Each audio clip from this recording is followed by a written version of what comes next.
Assalamualaikum warahmatullahi wabarakatuh, Bapak Ibu. Saya Dr. Sigit Setiawadi, SPOG. Siang ini saya akan menyampaikan tentang revolusi pola makan sehat. Nanti ada 3 outline-nya, yaitu masalah pola makan saat ini, revolusi pola makan sehat, dan tips sarapan super high protein. Masalah pola makan saat ini. Nah, mengapa sih perlu revolusi pola makan sehat? Bapak Ibu lihat gambarnya, itulah yang dilakukan oleh banyak orang saat ini. Sekarang kita lihat dulu bagaimana dengan pola makan Anda. Ya. Apakah Anda sering melakukan hal ini? Melewatkan sarapan, makan pada tengah malam, konsumsi karbohidrat tinggi, kurang konsumsi buah dan sayur, konsumsi lemak tinggi, goreng-gorengan itu. Ya, kalau Anda memiliki jawaban iya minimal 2, berarti pola makan Anda harus berevolusi. Revolusi pola makan sehat itu seperti ini, yaitu ada 3J ya tipnya. Jadwal, jumlah, dan jenis. Jadwalnya 3 kali makanan utama dan 2 kali camilan dengan jarak 3-4 jam antar waktu makan. Sedangkan jumlah dan jenisnya, untuk jumlahnya itu sarapan 30%, snack pagi 10%, makan siang 35%, snack malam 10%, dan snack sore ya jam 3-an gitu 10%, malam 15%. Jadi makan pagi seperti raja, makan siang seperti pangeran, dan makan malam seperti fakir. Sedangkan jenisnya itu harus terbagi seperti itu. Makanan pokok itu sepertiga, sayuran itu sepertiga, lauk pauk dan buah-buahan itu juga sepertiga. Nah, kira-kira dari 5 jadwal tadi itu makanan mana yang sering dilewatkan? Yang sarapan, ya.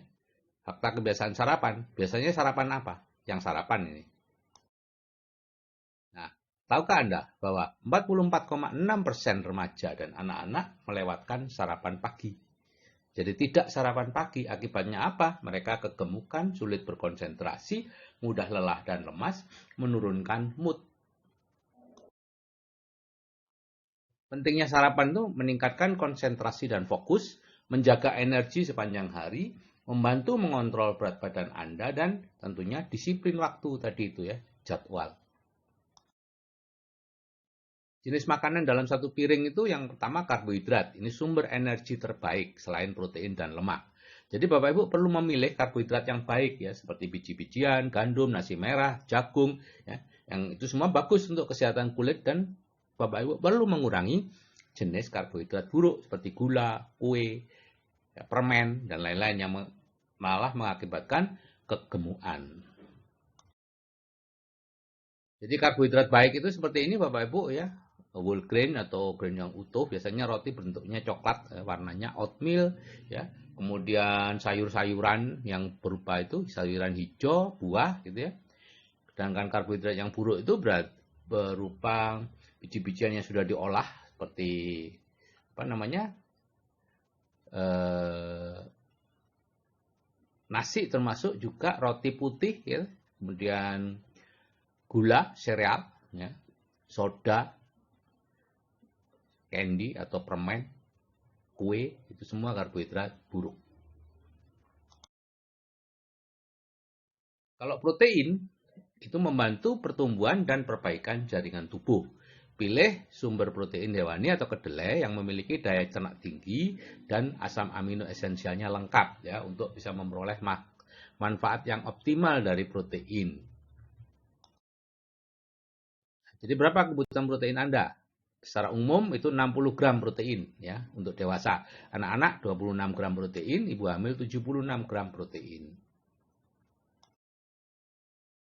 Nah, makanan yang ketiga ya, yaitu lemak. Untuk sumber energi, kecerdasan otak, pembangun, dan pelindung organ dalam tubuh. Nah, pilih lemak tak jenuh ya, seperti minyak zaitun, kacang-kacangan ya, ikan dengan kaya omega 3 ya, minyak jagung ya. Dan Bapak Ibu perlu mengurangi asupan lemak jenuh ya, seperti daging-dagingan, mentega, margarin ya, kue, untuk mencegah obesitas dan mencegah penyakit metabolik. Ini kalori games ya, dari 6 menu yang biasanya untuk sarapan ini mana yang proteinnya paling tinggi ya. Bubur ayam, nasi uduk, roti keju, sandwich telur, oatmeal buah, atau gado-gado. Nah, di situ bubur ayam 27,5, hampir separuh dari kebutuhan sehari. Itu kalau bubur ayamnya cukup gitu ya. Kemudian sandwich telur 15 gram, nasi uduk 12 gram, gado-gado 7 gram, roti keju 6 gram, oatmeal buah 6 gram. Jadi jauh dari batas protein yang dibutuhkan. Sekarang bagian yang ketiga, ya, tips sarapan super high protein. Jadi tipsnya itu super. Ya. S-nya itu simple, cukup menambah 2 sendok protein. Usia bisa cocok untuk semua usia, pas ya, kandungan nutrisinya lengkap. E-nya itu energi dengan nutrisi yang membuat energi terjaga sepanjang hari. R-nya ramah di kantong dan tentunya memudahkan rekrutmen yang pas untuk para IPO. Jadi pentingnya sarapan tinggi protein itu tubuh kenyang lebih lama ya, karena pembakaran protein itu lebih lama Bapak Ibu dibandingkan dengan karbohidrat dan lemak. Ya. Dan selera makan lebih terkontrol ya karena terjadi pengaktifan hormon oreksin.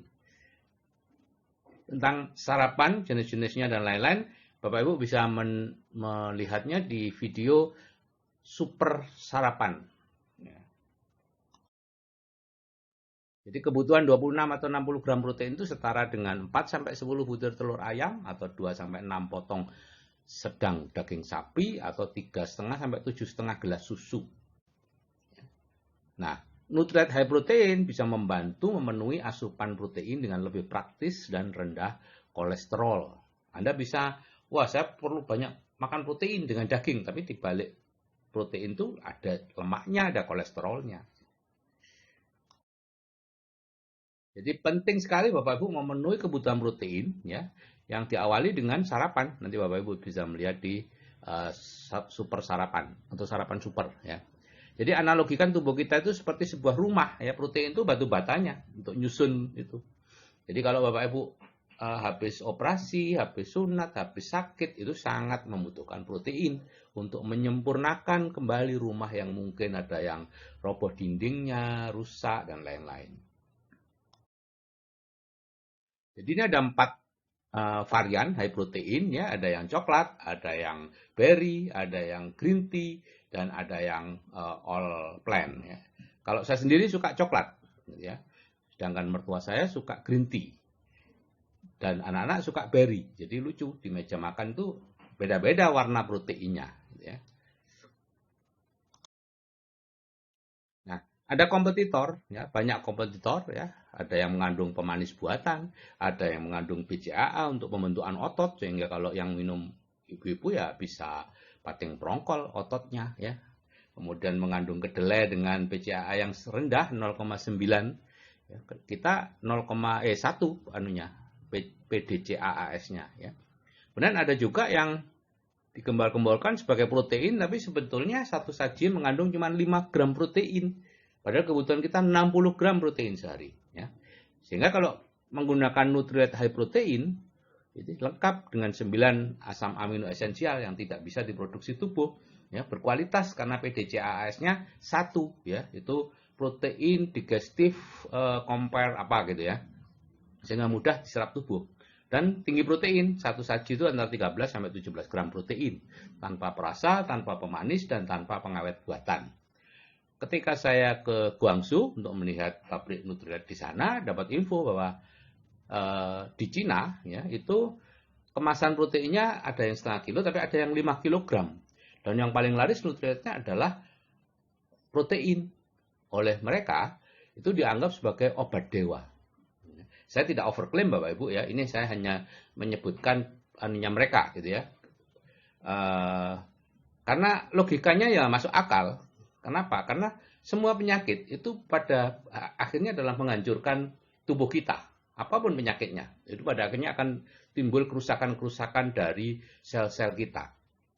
Nah, dengan adanya kita supply high protein, maka penyembuhan akan cepat sekali terjadi. Ya. Contohnya mereka yang MAH atau gastritis gitu ya, diberi high protein luar biasa cepatnya. Kenapa? Karena MAH itu kan lukanya terus-menerus terjadi, luka kena makanan, luka kena asam dan lain-lain. Kalau tidak diimbangi dengan penyembuhan, akhirnya sulit. Tapi dengan high protein, minum suplai high protein, maka penyembuhan cepat terjadi dan tidak lagi tergerus lagi oleh perangsangan yang baru. Oke, Bapak Ibu, ini adalah all protein, all plant ya, yang hanya dari kedelai dan tanaman-tanaman yang lain. Jadi bagaimana? Anda siap untuk mulai mengkonsumsi high protein, mulai mengatur pola makan? Ya. Karena kesehatan itu bukanlah segala-galanya, Bapak Ibu, tetapi tanpa kesehatan, segala-galanya menjadi kurang berarti. Oke, salam sukses dari saya, Sigit Setiawadi. Wassalamualaikum warahmatullahi wabarakatuh.